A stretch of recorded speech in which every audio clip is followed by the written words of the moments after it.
और इस वक्त की बड़ी खबर सबसे पहले बुलेटिन में आपको बता दें, लखीमपुर हिंसा का आरोपी केंद्रीय गृह राज्य मंत्री अजय मिश्र टेनी का बेटा आशीष मिश्रा फिर जेल जाएगा। सुप्रीम कोर्ट ने आशीष मिश्रा की जमानत रद्द कर दी है। सुप्रीम कोर्ट ने इस दौरान कहा कि हाई कोर्ट ने पीड़ित पक्ष को नहीं सुना। अब आशीष मिश्रा को 1 हफ्ते के भीतर सरेंडर करना होगा। तो आशीष मिश्रा के लिए सुप्रीम कोर्ट से यह झटके वाली खबर, क्योंकि हाई कोर्ट ने पीड़ित पक्ष को नहीं सुना, यह टिप्पणी करते हुए जमानत रद्द कर दी गई है।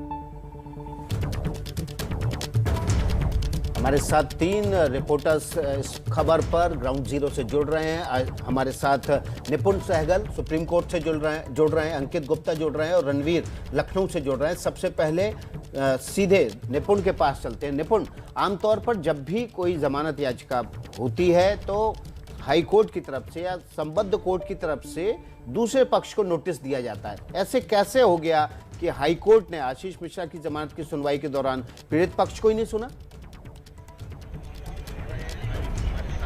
देखिए, पीड़ित पक्ष का ये कहना था कि उन्हें पर्याप्त नहीं सुना गया, बिल्कुल भी नहीं सुना गया, ऐसी बात तो नहीं है। लेकिन मुख्य रूप से राज्य सरकार को वहां पर सुना गया। राज्य सरकार ने अपोज जरूर किया था हाई कोर्ट में, लेकिन जो तथ्य जो निकल कर आ रहे थे जांच के दौरान और जो एफआईआर में बातें लिखी गई थी, हाई कोर्ट ने दोनों बातों को एक दूसरे के साथ रखा और कहा कि ये केस जमानत देने के लायक है। सुप्रीम कोर्ट ने इसी बात की आलोचना की है अपने आदेश में और ये कहा है कि एफआईआर में सारी बातें जो लिखी गई थी उनकी विवेचना अगर बेल के दौरान ही होने लगेगी तो ये प्रक्रिया सही नहीं है। इस आधार पर सुप्रीम कोर्ट ने रद्द कर दिया है आशीष मिश्रा की जमानत को। बिल्कुल, और ये बहुत महत्वपूर्ण आधार, ये बहुत महत्वपूर्ण पॉइंट जो सुप्रीम कोर्ट ने रेज करते हुए इस मामले पर यह फैसला सुना है कि जमानत को रद्द कर दिया जाएगा।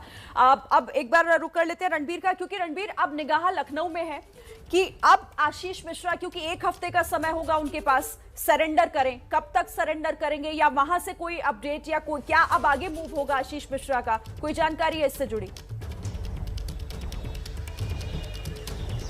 देखिए, फिलहाल अजय मिश्रा टेनी और उनका बेटा आशीष मिश्रा ये अभी लीगल एडवाइस लेंगे कि क्या हो सकता है, क्योंकि कई बड़े वकील उनके साथ में हैं। उन वकीलों से एक विकल्प देखा जाएगा कि सुप्रीम कोर्ट में क्या पुनर्विचार याचिका डाली जा सकती है या कोर्ट के आदेश में क्या किस तरीके का आदेश है। एक बार ऑर्डर की कॉपी आने के बाद ही आगे का फैसला लिया जा सकता है। लेकिन कल तक केंद्रीय मंत्री अजय मिश्रा टेनी और उनके बेटे आशीष मिश्रा बहुत कॉन्फिडेंट थे। लखीमपुर में जनता दरबार लगाई जा रही थी, ट्विटर पे सारे कमेंट्स पोस्ट किए जा रहे थे, अपने फोटोज डाले जा रहे थे। लेकिन अब एक बड़ा झटका सुप्रीम कोर्ट से लगा है। तो फिलहाल आगे का क्या एक्शन होगा, क्या 1 हफ्ते के अंदर सरेंडर करके ही का विकल्प है या सुप्रीम कोर्ट में याचिका डालने का विकल्प है, ये एक बार लीगल एडवाइस लेने का काम फिलहाल किया जाएगा।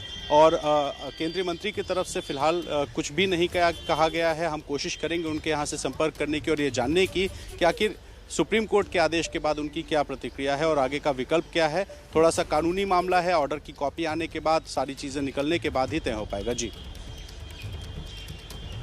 अंकित गुप्ता भी इस खबर पर बने हुए हैं। निपुण सहगल और रणवीर के बाद अंकित का रुख कर लेते हैं। अंकित, जो जमानत पर फैसला दिया उस पर सुप्रीम कोर्ट ने तल्ख टिप्पणी की है कि जो पीड़ित पक्ष था उसको नहीं सुना गया और सरेंडर करने के आदेश दे दिए। ऐसे मामलों में जब सरेंडर करने के आदेश दिए जाते हैं तो क्या विकल्प रहता है कि 24 घंटे के भीतर सरेंडर करना है, हफ्ते भर के अंदर सरेंडर करना है, पूरा समय लेकर ही जो अपराधी होते होंगे पूरा सरेंडर करते होंगे? बिल्कुल विकास, क्योंकि आशीष मिश्रा को 1 हफ्ते का वक्त दिया गया है, लिहाजा 1 हफ्ते में जो है अब आशीष मिश्रा जो है सरेंडर तो करेगा ही, लेकिन उसके अलावा जिस बात का जिक्र रणवीर कर रहे थे, कानूनी पहलू क्या क्या हो सकते हैं उन पर विचार किया जाएगा। लेकिन विकास, इससे पहले जो आपने सवाल रोकना चाहती हूँ आपको यहाँ पर, फिर से आपके पास आऊंगी, अपनी बात पूरी कीजिएगा।